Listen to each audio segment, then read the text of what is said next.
अस्सलाम वालेकुम। All out में Naseem Rajput metro one news के तमाम नाजरीन से मुखातिब है। ज़बरदस्त खेल हमने देखा आईसीसी टेस्ट क्रिकेट चैंपियनशिप के फाइनल में लॉर्ड्स के मकाम पे, होम ऑफ क्रिकेट में, कि जहां पर पहले 2 दिन हमने देखा कि डिफेंडिंग चैंपियन ऑस्ट्रेलिया डोमिनेट करता हुआ दिखाई दिया। 74 रन्स की इंपॉर्टेंट बर्तरी भी वो लेने में कामयाब हो गए थे इस लो स्कोरिंग मैच में।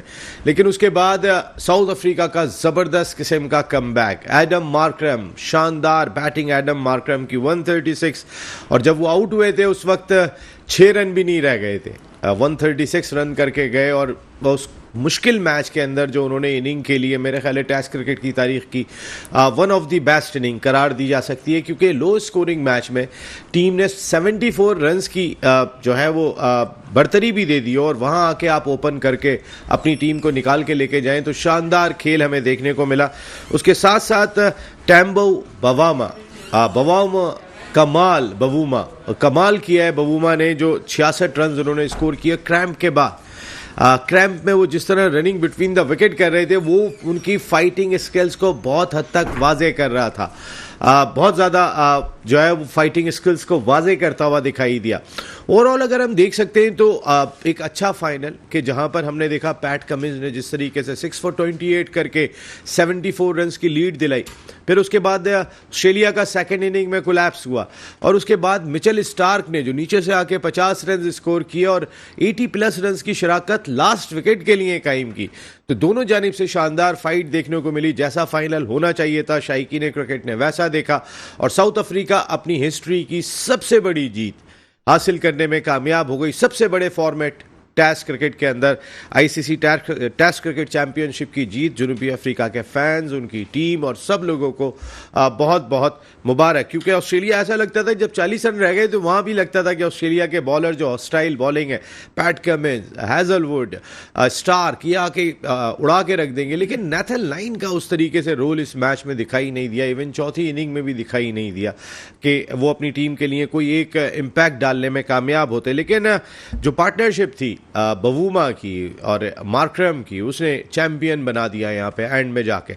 9 विकेट हमने देखा कि रबादा ने भी हासिल किए थे, तो रबादा वेरी वेल बोल्ड, पूरी दोनों जानिब से शानदार हमें क्रिकेट देखने को मिली। इस पर भी बात करेंगे। इसके साथ साथ पाकिस्तान क्रिकेट बोर्ड ने बहुत सारे नाम आ रहे थे, सिलेक्शन कमेटी के चेयरमैन शायद सरफराज अहमद को बनाया जा रहा है, कोई सिकंदर बख्त साहब का भी नाम ले रहा था कि वो भी सिलेक्शन कमेटी में आ सकते हैं, और बहुत सीरियस नाम लिए जा रहे थे ये तमाम। लेकिन पाकिस्तान क्रिकेट बोर्ड ने सिलेक्शन कमेटी को बरकरार रखने का फैसला किया। आकिब जावेद डायरेक्टर एनसीए, वो भी सिलेक्शन कमेटी का माजी की तरह हिस्सा है, हालांकि जब वो एनसीए के डायरेक्टर नहीं थे तो वो सिलेक्टर थे और उसके बाद इंटरिम कोच बने थे।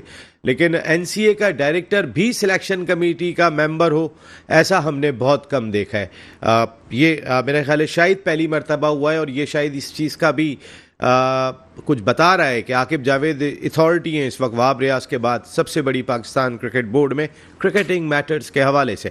इसके साथ साथ अलीम डार, असद शफीक, अजहर अली, ये तमाम के तमाम लोग सिलेक्शन कमेटी में बरकरार हैं। तो जो नाम लिए जा रहे थे वो तमाम के तमाम जो है वो अब शायद किस्सा पारीना बन गए, या फिलहाल तो अभी करीब में उनकी जगह दिखाई नहीं दे रही है। इसी सिलेक्शन कमेटी के साथ पाकिस्तान क्रिकेट बोर्ड कंटिन्यू करता हुआ दिखाई दिया। लेकिन वीडियो एनालिस्ट, जो डाटा एनालिस्ट हैं, उसमें एक चेंज ज़रूर आई है। हसन चीमा जो इस वक्त सिलेक्शन कमेटी के भी रुकन थे, डाटा एनालिस्ट होके, तो उनको चेंज कर दिया गया है, और उनकी जगह पर जो है वो जो मुशावरत हुई उसके बाद उस्मान हाशमी को डाटा एनालिस्ट मुकर्रर किया गया। लेकिन अब वो सिलेक्शन कमेटी के वोटिंग मेंबर नहीं होंगे, अब उनका वोट नहीं होगा सिलेक्शन कमेटी के अंदर, लेकिन डाटा अब वही प्रोवाइड करेंगे, अब हसन चीमा नहीं रहे।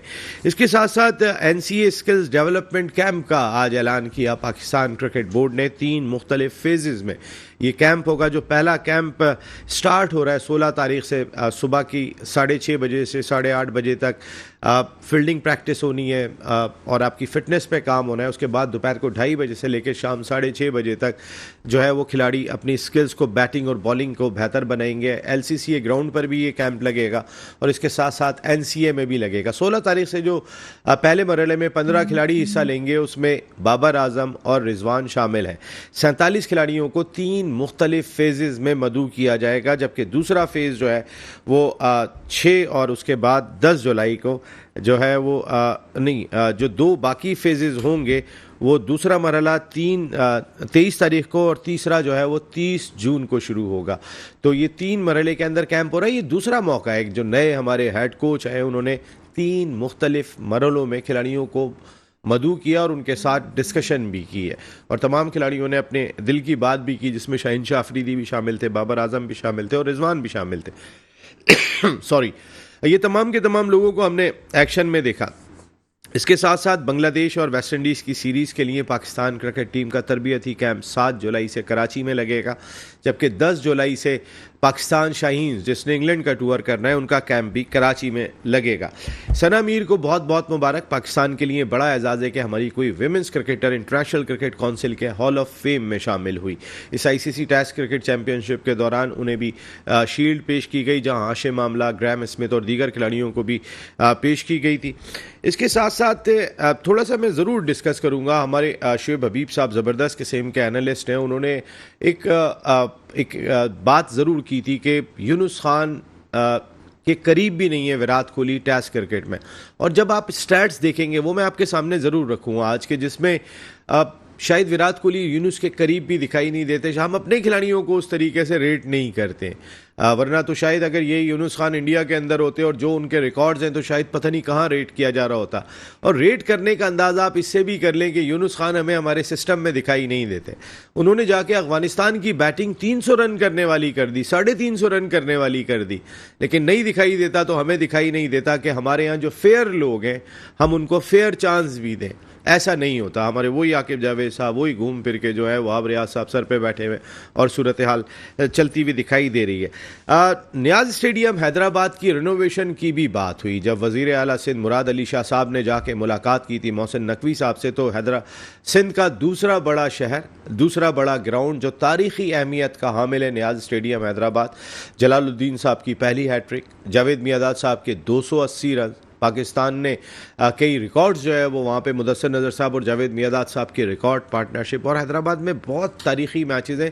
ये वो वेन्यू है कि जहाँ पाकिस्तान मैच ही नहीं आ रहा, लेकिन इत्तेफाक की बात है कि शायद इस शहर के लोग हार गए हैं, अब इस शहर के क्रिकेटर हार गए हैं अब, क्योंकि जो हशर है नियाज स्टेडियम का। मैं भी हैदराबाद जा रहा हूँ, अपने शहर लेकर आऊँगा, आपको दिखाऊँगा। अब जब कोशिशें हो रही हैं तो देखते हैं इस साल कहा है मोहसिन नकवी साहब ने कि नियाज स्टेडियम हैदराबाद को रिनोवेट कर दिया जाएगा।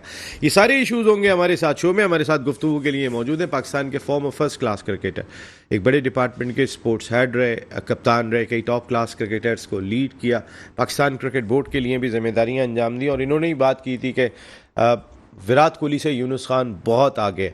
शुएब हबीब भाई, thank you very much. Shoaib भाई आपका बहुत बहुत शुक्रिया। उनके बराबर में तशरीफ़ रखते हैं गट्सी बैटर, चैलेंज लेके खेलने वाले बैटर। अड़ी लेके खेलते थे, अड़ी लेके खेलने वाला बहादुर होता है। हमेशा जो तेज़ बॉलर हुआ, कुछ टप्पा कराए उसके बाद जा बॉलिंग कर, ये इनका अंदाज हुआ करता था। बहादुरी वाली क्रिकेट खेली। और ये किसी और ने नहीं, ये शुएब हबीब भाई ने इनके बारे में, उनके अल्फाज हैं कि बड़े बहादुर किस्म के ये प्लेयर थे। कई प्लेयर्स को इन्होंने प्रोड्यूस करने में बड़ा रोल प्ले किया, पाकिस्तान की लिए नॉक करते हुए दिखाई दिए। 2 साइड मैचेस भी खेले। अनवारुल हक भाई आपका बहुत बहुत शुक्रिया। अनवार भाई, थैंक यू वेरी मच अनवार भाई। जबकि एक और गट्सी बैटर जो लड़ता था ग्राउंड के अंदर आके, जिसके दिमाग में क्रिकेट चलती है, ये वो लोग थे कि जो शायद पैदा ही क्रिकेट के लिए हुए थे। अनफॉर्चुनेट था कि ये जो और ज़्यादा आगे जा सकते थे, लेकिन शायद किस्मत को यहीं तक मंजूर था। लेकिन ये बड़े प्लेयर अपने दौर के थे और टॉप क्लास 90s के क्रिकेटर्स के साथ क्रिकेट खेली। Farmer first class cricketer Sajid Khan भाई, साजिद भाई आपका भी बहुत बहुत शुक्रिया, थैंक यू वेरी मच। सबसे पहले तो आज टेस्ट क्रिकेट की जीत है। शुएब भाई आप स्टार्ट करें, बल्कि आपके उस्ताद मोहतरम से मैं स्टार्ट करता हूं, फिर आपकी जानिब आता हूं। अनवर भाई, बड़ी जीत अगर हम कहते हैं तो आज खासतौर पे मार्करम और बवूमा की जो पार्टनरशिप रही थी, उसने ऑस्ट्रेलिया को, उस लीथल टीम को घुटने टेकने पे मजबूर कर दिया कि जो बड़ी मुश्किल से हार मानते हैं। नसीम, हाँ, ये तो बड़ी खुशाइन बात है कि टेस्ट क्रिकेट के अंदर साउथ अफ्रीका के लिए ये एक बहुत बड़ा मार्का है। और मैं ये समझता हूँ कि 290 का सेकंड इनिंग में स्कोर करना तो ये ज़रा मुश्किल हदफ था, जैसे as compare to first inning जो जिस तरह से आउट हुए थे, तो ऐसा लगता था कि 290 रन ज़रा डिफ़िकल्ट टास्क होगा। मगर इसमें मैं एक बात ये ज़रूर कहता चलूँ नसीम के जो पिच का जो बिहेवियर था ना वो बहुत स्लो था, जो जिसको हम डैक को हम कहते हैं ना कि जो हार्ड नहीं था, क्योंकि जो ब्रेक की गेंद हो रही थी, स्पिन भी हो रही थी ना, वो बहुत टाइम लेके बैट्समैन उसको आराम से प्लेस कर रहा था। रिवर्स स्विंग का चांस होता है वो बहुत जब होती है कि जब आपकी सरफेस अगर हार्ड है तो वहां पे रिवर्स स्विंग भी आपको बहुत जो इफेक्टिव आखिरी जो उनकी पार्टनरशिप हुई थी स्टार की और हेजलवुड की, वहीं से पिच आप समझते हैं स्लो हो गई थी, जहां 80+ रन उनकी लास्ट विकेट बना गई। क्योंकि पैट कमिंस ने भी ये बात कही थी अपनी गुफ्तगू में, जब उनसे पूछा गया कि कुछ विकेट आसान हो गई है, उन्होंने कहा कि जिस वक्त हमारे दोनों लास्ट पेयर बैटिंग कर रहा था तो हम एक एक रन पे तालियां बजा रहे थे और खुश हो रहे थे, लेकिन साथ में ये खौफ भी था अब साउथ अफ्रीका को यहाँ पे आउट करना है। लेकिन अनवर भाई तकरीबन 300 रन्स का हदफ था, वर्ल्ड टेस्ट चैंपियनशिप का फाइनल था, पिच चाहे कितनी भी आसान हो जाए, सामने बॉलिंग क्या खेल रही थी, Hazlewood, Cummins, Starc, Nathan Lyon, आपने उनके खिलाफ चाहे कैसी भी पिच पे रन करते और फाइनल में 4th इनिंग में करते, दैट इज रन्स। इसमें कोई शक नहीं, ये बड़ी बहुत मैं कहता हूँ कि बहुत ही काबिल तारीफ उनकी बैटिंग लाइनअप है, स्पेशली उनका जो मार्करम ने जो 100 किए हैं और उनके कप्तान बॉम ने जिस तरीके से बैटिंग की है, मैं ये समझता हूँ कि क्रेडिट गोज टू देम, और ये जीत के मुस्तहिक थे। लग रहा था कि ये बज़ाहिर मुश्किल टास्क है, मगर मैंने एक जो मेरी अपनी ऑब्जर्वेशन है, हो सकता है maybe I am wrong, मैंने पहले दिन ही जो पिच का जो बिहेवियर देखा था तो मैंने उसी वक्त ये अंदाज़ा लगाया था कि पिच वो लग नहीं रहा कि ये लॉर्ड्स की वो पिच है जो इंग्लैंड के ये खासा होता था कि जहाँ पे गेंद बहुत स्विंग होती थी या बहुत सीम हुई है। पहले 2 दिन तो खड़े नहीं हुए बैट्समैन, जितनी बॉल सीम और स्विंग हुई है। उसकी वजह मैं बता दूं आपको, क्योंकि क्लाउडी वेदर था, वहाँ पे फोरकास्ट ऐसी थी जिसका उसको एडवांटेज अपने फास्ट बॉलर्स को मिला, और दूसरी सबसे बड़ी वजह यह थी कि जूस ऑन द विकेट जिसका हमको कहते हैं ना मॉइस्चर था, जिसका एडवांटेज दोनों टीमों के फास्ट बॉलर्स ने लिया और वो आउट हो गए। उसके बाद आप देखें पिच का बिहेवियर इतना अच्छा हो गया, जैसे सूरज निकला, जैसे सन वहाँ पे कहते हैं ना सूरज जब निकलता है तो पिच का बिहेवियर वो बिल्कुल ऐसा हो गया कि ऐसा लग रहा था कि हम पाकिस्तान की किसी सरजमीन। आपके ख्याल में ये बैड पिच थी टेस्ट मैं ये क्रिकेट के समझता लिहाज हूँ कि से? ये इस टेस्ट क्रिकेट चैंपियनशिप की ये इतनी अच्छी पिच नहीं। शिव भाई ये पिच कैसे खराब हो सकती है, जहाँ 4 दिन में रिजल्ट आ रहा हो, जहाँ पे बैटिंग में 100 भी हुआ हो, जहाँ पे 50 भी रन स्कोर किए, जहाँ रन्स बनाना मुश्किल हुआ हो। ऐसा नहीं था कि इतना आसान है, वो तो लास्ट इनिंग में वो बहुत ही अच्छा खेल कर गए, उन्होंने जिस दिल गुर्दे का मुकाबला किया। बहुत सारे लोग पिच आसान कहने के बाद जो है ना उनका क्रेडिट कम हो जाता है, जो वो लड़े वो 150 रन की शिराकत सर 4थी इनिंग के अंदर बहुत बड़ा काम था। बिस्मिल्लाहिर्रहमानिर्रहीम। पहले तो देखने वाले सुनने वाले को मैं तो बहुत बहुत सलाम। अच्छा, एक तो नसीम हमें 2 घंटे के जो हमने प्रोग्राम करे हैं ना, वो ऐसी आदत पड़ गई है। अब ये जो भी आपने आज जो 3 4 5 पॉइंट रखे हैं बड़े इंपॉर्टेंट हैं, 5 सारे पॉइंट इंपॉर्टेंट। अच्छा, अब जैसे ये साउथ अफ्रीका का टेस्ट मैच, पाकिस्तान PSL का फाइनल, IPL का फाइनल, इस शॉर्ट पीरियड में मेरे ख्याल में 1 महीने के अंदर हमने 3 फाइनल देखे और तीनों क्लासिकल हुए, तीनों फाइनल बड़े अच्छे हुए। IPL का फाइनल हुआ, RCB में 17 साल इंतजार करने में 18वें साल में जीती। अच्छा, अब ये सिकंदर आजम को 17 साल लगे थे, कोहली को 18 साल लगे सर। ठीक है, अब मैं बोलूं जी अच्छा, सर, इसी तरीके से मेरे ख्याल में ये 23-24 साल बाद ये इतना बड़ा इवेंट जीता साउथ अफ्रीका ने, बहुत बड़ा। अच्छा, IPL और पाकिस्तान के PSL में एक चीज़ काफ़ी मुश्तरक नज़र आई, एम्पायरिंग स्टैंडर्ड।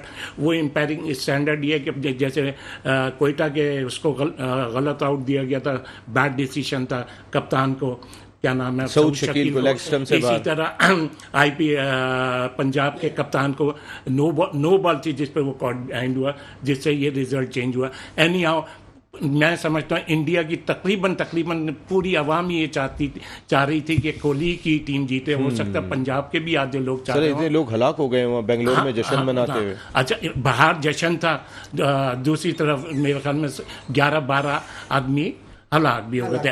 अच्छा, अब आ जाते हैं ये टेस्ट मैच पर। देखिए, मुझे नहीं आइडिया था टेस्ट मैच का, तो मुझे फ़ोन आया अताउर रहमान का शो। मैंने कहा नहीं यार, मैंने नहीं देखा। मैंने कहा पोजीशन बताओ।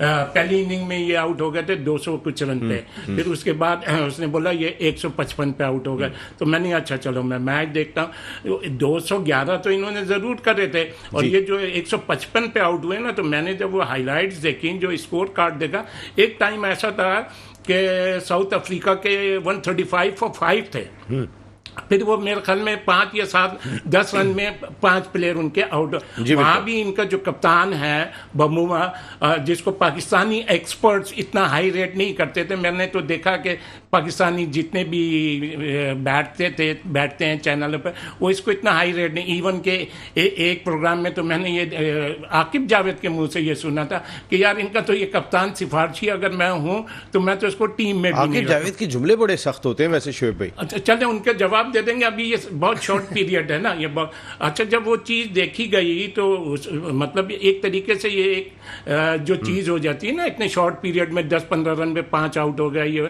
तो ये रिपीट नहीं होती। तो वहाँ थोड़ा सा वो अच्छा। फिर जो अब जो तीसरे दिन मैच आता है तो उस वक्त पिच तो वही थी। पिच क्या सिर्फ क्या सनी वेदर हो गया था। वो सनी वेदर होने के बाद जब इन्होंने 80 समथिंग रन की पार्टनरशिप कर ली थी तो वहाँ वो इन ट्रबल आ गई थी ऑस्ट्रेलिया। वहाँ ऑस्ट्रेलियन ट्रबल आ गई थी। और जब बमूमा ने फर्स्ट इनिंग में भी रन्स करे थे और सेकंड में भी उसने यानी कि आप साउथ अफ्रीका ट्रबल में आ गई थी जब 80 रन उन्होंने कर दिए थे आखिरी विकेट की पार्टनरशिप। साउथ अफ्रीका इस ट्रबल नहीं आई थी।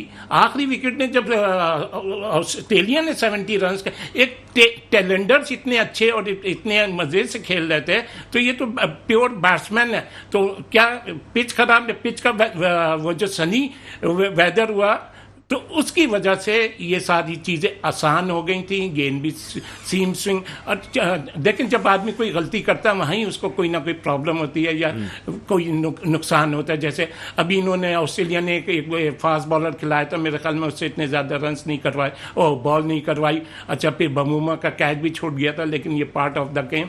लेकिन कहा जाए बमूमा को, मैं पाकिस्तानी एक्सपर्ट्स की उससे कह रहा हूँ, वो इसको इतना हाई रेट नहीं करते थे। उसने वर्ल्ड चैंपियनशिप का ज्यादा डिस्कस वैसे बमूमा इतना होते नहीं थे कहीं पर भी, एक बात है। अगर लेकिन हाई रेट ना करना तो गलत है मैं कहता हूं, लेकिन शायद बमूमा को कोई भी इतना ज्यादा बात नहीं कर रहा था।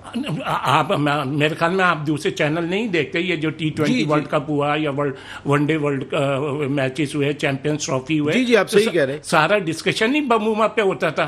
सारा तो नहीं, हमने भी कभी अपने शो में तारीफ नहीं की बबूमा की। चलो हमने बैठ के तारीफ की हो कभी अगर बबूमा की। नहीं तो हमारे यहाँ इतना डिस्कस ही नहीं हुआ। इतना डिस्कशन नहीं हुआ। एक मिनट में टेम्पर टूट जाएगा, मेरा टेम्पर टूट जाएगा। ओपनिंग करनी है क्या है? नहीं है जी शोएब भाई, तोड़ दिया। चले प्लीज नहीं, ऑनेस्टली मैं होना ये था जो मैं असल बात कहना चाह रहा था। जो ये कह रहे हैं वहाँ पे जो नस्ल कशी का और नस्ल परस्ती का जो मामला था उसके ऊपर भी उससे बहुत क्रिटिसिज्म और बहुत कुछ कहा गया, जिसकी वजह से वो उसने अपने एक बयान में ये बात कही थी।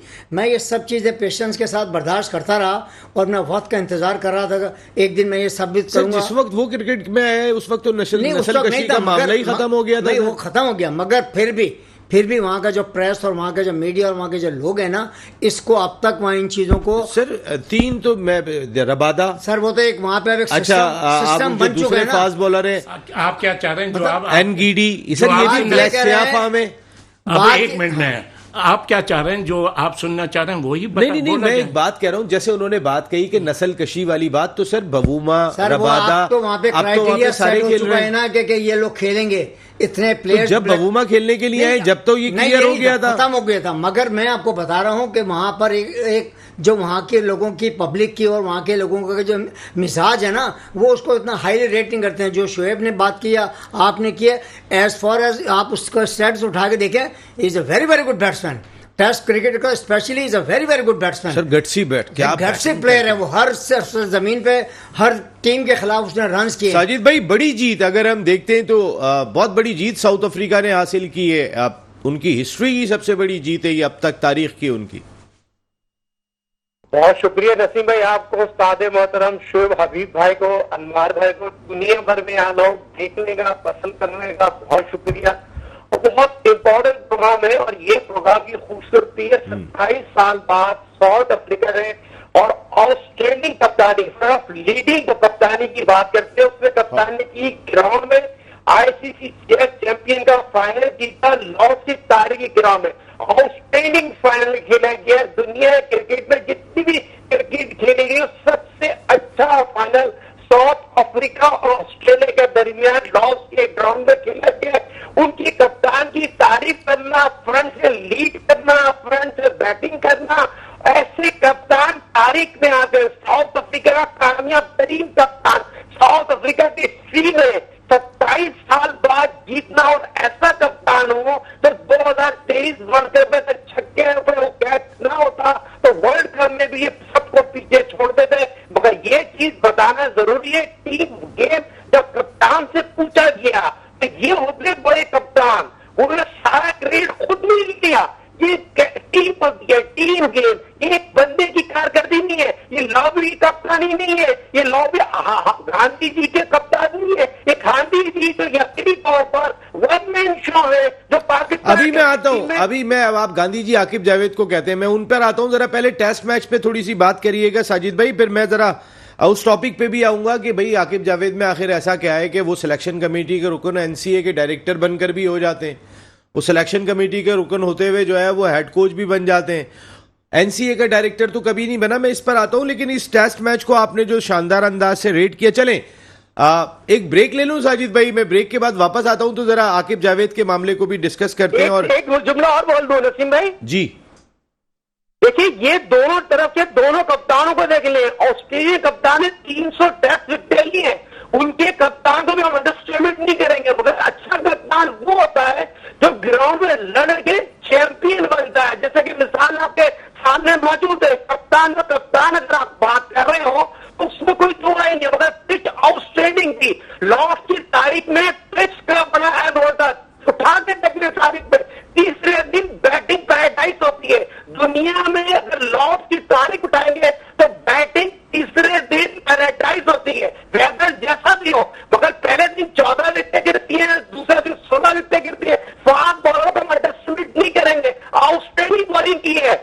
नहीं बिल्कुल सही बात है, आउटस्टैंडिंग बॉलिंग दोनों जानिब से देखने को मिली। पैट कमिंस 28 फॉर 6 जो पहली इनिंग में उन्होंने 138 पे आउट किया था साउथ अफ्रीका को, उनका बहुत बड़ा रोल था। और उसके बाद फिर रबादा की 9 विकेटें दोनों इनिंग के अंदर। एनगीडी का वो जो स्पेल था दरमियान में आके जो उन्होंने विकेट्स लेकर दिए, वरना तो ऑस्ट्रेलिया डोमिनेट करना शुरू हो गया था।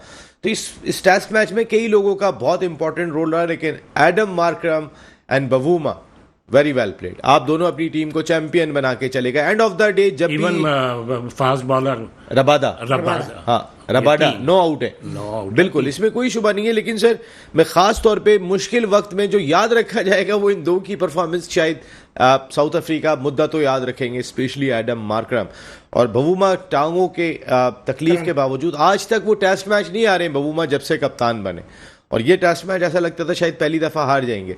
लेकिन बवूमा जो रिस्पेक्ट अर्न करते हैं टीम के अंदर वो हम सब ने देखी। एक एक खिलाड़ी, वो किसी को ये नहीं इशारे से नहीं कहते कि मुंह से कह रहे हो चले जाओ, आंखों से ही कह रहे होते हैं, बस इतना ही कहना काफ़ी होता है उनका। ये रिस्पेक्ट अर्न हमारे कप्तान को भी करनी चाहिए। ब्रेक के बाद आते हैं तो बात करते हैं। ऑल आउट में एक मरतबा फिर आपको खुशामदीद कहते हैं। बात कर रहे हैं कई सारे इश्यूज़ के ऊपर, और अभी हम सिलेक्शन कमेटी पे डिस्कस करेंगे। लेकिन अभी जब ब्रेक से आ रहे थे तो अनवर भाई ने कहा कि हफीज़ की खबर सही है। कौन सी वाली? हफीज़ हैदराबाद में किसी क्रिकेटर्स का इंतकाल हुआ है।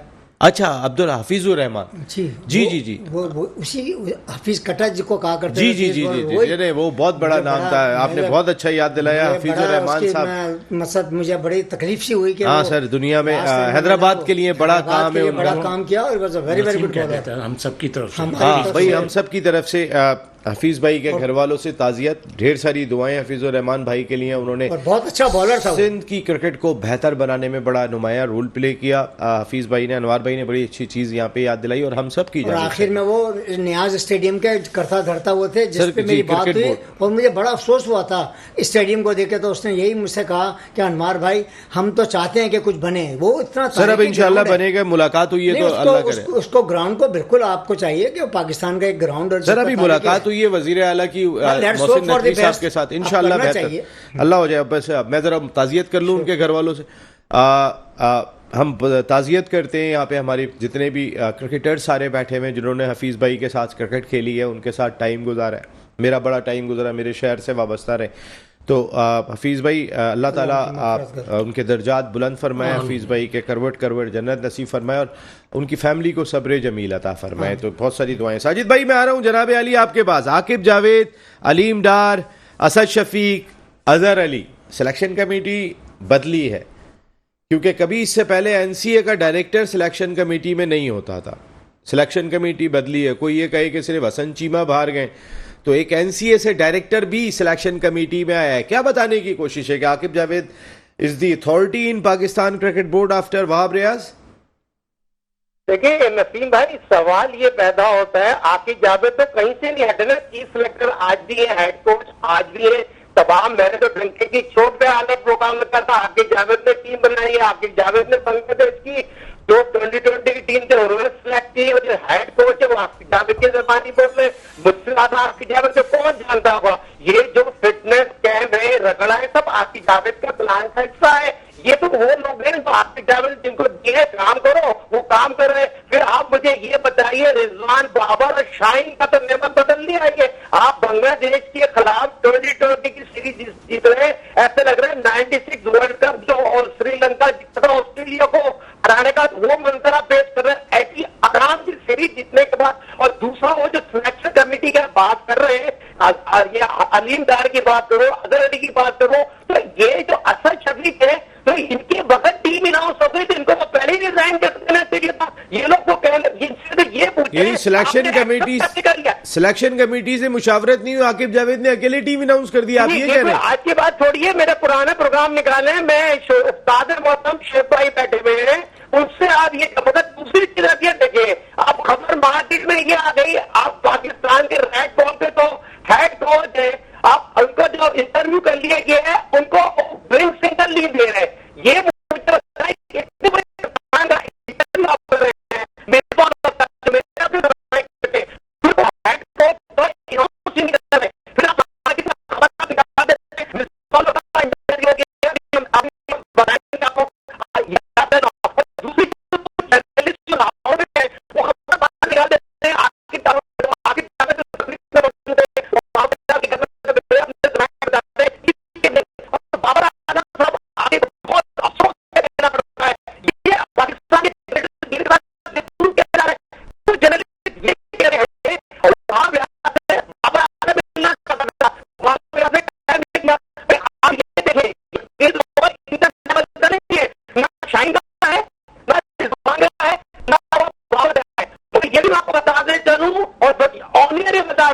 इनके बगैर टीम बड़ा मुकम्मल है। जैसे रिजवान आराम से बैठा हुआ है ना, इस तरह इनको बैठना। जब शाहीन आ जाता है डंके की चोट में टीम में, कोई रोक सकता है? रोक लो। शाहीन आएगा टीम में, आप ये कह रहे हैं डंके की चोट पे, बाकी रिजवान और वो नजर नहीं आ रहे हैं। लेकिन आपने सिलेक्शन कमेटी में फिर अजहर अली, असद शफीक एक नाम है पाकिस्तान क्रिकेट के जिन्होंने काफी अरसे तक पाकिस्तान की मिडिल ऑर्डर बैटिंग को संभाल के रखा है, तो क्या ये डमी है? सारे 200% डमी है, इनको सिर्फ पैसे से मतलब। अगर ये डमी नहीं है कि 70 खेले के 100 टेस्ट में खेले और एक पाकिस्तान का तारीखी बेहतरीन एम्पायर है, मगर सिलेक्शन कमेटी में आके। अच्छा, आकिब जावेद आप कह रहे हैं कि आकिब जावेद मेन पार्ट है सिलेक्शन कमेटी का? वन मैन शो है, वन मैन तो वहाब रियाज क्या है? आकिब जावेद अब दोनों एक ही है, बस आप उधर कान भी पकड़ लेंगे, पकड़ लें। अच्छा ठीक है, ये जरा मैं थोड़ा सा ये शोएब भाई आप भी जरा थोड़ा सा इस पे रोशनी डालें ना। कभी हमने नहीं देखा कि एनसीए का डायरेक्टर नदीम खान इतने अरसे रहे, कभी सिलेक्टर हमने नहीं देखा। उससे पहले हारून रशीद साहब को हमने देखा, कभी सिलेक्टर नहीं देखा एनसीए के डायरेक्टर को। आकिब जावेद के लिए मेरे ख्याल है कि जरा थोड़े हाथ खुले हुए हैं पाकिस्तान क्रिकेट बोर्ड के, कि आ जाओ भाई सीने से लग जाओ, कुछ सबके लिए एक डिफरेंट सूरत हाल होती है। देखें, इसमें जो सबसे बड़ी कमजोरी या वीकनेस है वो चेयरमैन साहब की है। ये आकिब वगैरह के थोड़ी, इसका मतलब चेयरमैन को कोई नॉलेज ही नहीं है, चेयरमैन कुछ देख ही नहीं रहा, चेयरमैन को जो कह दिया जाता है वो कर दिया जाता है। चेयरमैन तो एकदम अपने डिसीजन ही चेंज कर देते हैं। अभी सब फाइनल हो गया था, सरफराज का फाइनल हो गया था, ये सिकंदर वगैरह का। मुझे तो बड़ी खुशी हुई थी सिकंदर वक्त के नाम सुन के, इसलिए कि बड़ा बोलते थे, बड़े प्लेयरों के बारे में कहते थे, कोचिस के बारे में बहुत कुछ उन्होंने बोला था। लेकिन एक काम वो बड़ा अक्लमंदी का करते थे, वो ये करते थे कि पीसीबी के चेयरमैन को शोल्डर पे ही बिठाते थे, वो उन्हीं को अपने कंधे पे रखते थे, जिसका उनको ये सिला मिलते मिलते क्यों चेंज हो गया मेरी समझ बहुत में नहीं। क्लोज हो गया था, उनका नाम काफी आ रहा था। हाँ, सब कुछ हो गया था, सब कुछ हो गया था। तो यही अच्छा है। मैं तो चाह रहा था सिकंदर आता तो पता चलता। फिर ये है कि सिकंदर को चाहिए कि फिजियो करा ले, अपने शोल्डर की बड़ा वेट उठाया था चेयरमैन वगैरह का। अच्छा, ये आ जाते हैं। अब देखें, अभी आपने जो बात बोली ना, 2-3 ये नाम सबके हैं, नाम जितने भी पीसीबी में आ रहे हैं, जितने भी नाम किसमें है, उनकी अपनी क्रिकेट की परफॉर्मेंस में है। अब जिस फील्ड में आ रहे हैं इसमें काम चाहिए। अच्छा, अब काम क्या, मिसाल के तौर पे अब ये इतनी बड़ी बातें हो रही हैं, अब ये हमारे जो एम्पायर साहब, अलीम डार साहब, इन लोगों को नहीं पता, ये इनको नहीं, बातें तो ये इतनी करते हैं कि हम पाकिस्तान की क्रिकेट सुधार देंगे। ये भाई तुम्हारी जो जॉब है, तुम एम्पायरिंग के साइड पे आके एम्पायरिंग सुधारो ना। तुम कहाँ क्रिकेट को सुधारोगे, मतलब प्लेयरों को सुधारोगे, क्या सुधारोगे? अच्छा, फिर दूसरी चीज़ ये पता ही नहीं चल रहा कि कौन क्या है, किसकी क्या जॉब है। वो जैसे हम लोग 9, 9:30, 10, 11 बजे टीवी पे आके प्रोग्राम कर जाते हैं, वो बातें हो जाती हैं। भाई क्रिकेट खेली जाती है ग्राउंड पे, ये क्रिकेट फाइलों में नहीं होती। क्रिकेट उसमें मैं अभी इतने अच्छे प्लान बना के दे दूं और मैं कह दूं कि जी हमने 4 साल बाद ये वर्ल्ड कप जीत लेंगे, ये जीत लेंगे, वो जीत लेंगे। वो 4 साल या 5 साल या 3 साल 2 साल किसने देखे हैं भाई? अब शॉर्ट से शॉर्ट, अब जैसे मिसाल के तौर पे अब ये आपका बांग्लादेश और वेस्ट इंडीज का टूर है, आप इस पे काम करें, आप इस पे काम करें, उसके बाद जो है उस पे काम करें। जब आप अच्छा करते रहेंगे, हर काम में आसानी हो जाएगी। और जहाँ तक ये रिजवान और इसकी क्या नाम है, बाबर की बात हो रही है, मैंने तो आपको कब बोला, मैंने कहा ये बाबर रिजवान को आने ही नहीं, इनका तो प्लान में ये भी था कि शाहीन नहीं, लेकिन साजिद ने बड़ा अच्छा बोला, ये शाहीन को रोक ही नहीं सकते, ये बाबर और रिजवान को नहीं आने देंगे, नहीं आने देंगे। स्पेशली T20 में इनकी कोशिश है कि वनडे में भी, लेकिन अगर ये रिजवान को वनडे की कप्तानी से हटाते हैं तो बहुत बड़ी ज्यादा आप टीम बनने ही नहीं दे रहे सर, टाइम ही नहीं दे रहे किसी को, टाइम ही नहीं दे रहे। आपने अभी बांग्लादेश से जीता तो आपने तो आप हौसला बढ़ाएं। एक कप्तान 24 साल बाद ऑस्ट्रेलिया जीत कर आया, एक कप्तान उस वर्ल्ड कप की अब जो टीम चैंपियन टीम है टेस्ट क्रिकेट की, उसको होम में व्हाइट वॉश कर आया, तो आप उसको रन तो दें। नहीं, इसमें कोई शुबा नहीं। शुएब भाई ने एक बड़ी जबरदस्त बात कही है अभी कि पता ही नहीं चल रहा पाकिस्तान क्रिकेट बोर्ड में किसका क्या काम है, क्योंकि हमें पता ही नहीं चलता सिलेक्टर कौन है। एंड टाइम पे अगर Pakistan cricket board press release जारी ना करे तो ऐसा लग रहा होता है कि टीम जो है वो कभी आ रहा होता है जी आकिब जावेद ही पूरी टीम मुंतखब करते हैं, वही अथॉरिटी है, सिलेक्टर्स का कोई रोल दिखाई नहीं देता। वहाब रियाज कहाँ पर है, उनका क्या रोल है? वो चैंपियंस कप के हेड थे, अब उनका क्या रोल है? चैंपियंस ही दिखाई दे रहे हैं वो तो पाकिस्तान क्रिकेट बोर्ड में।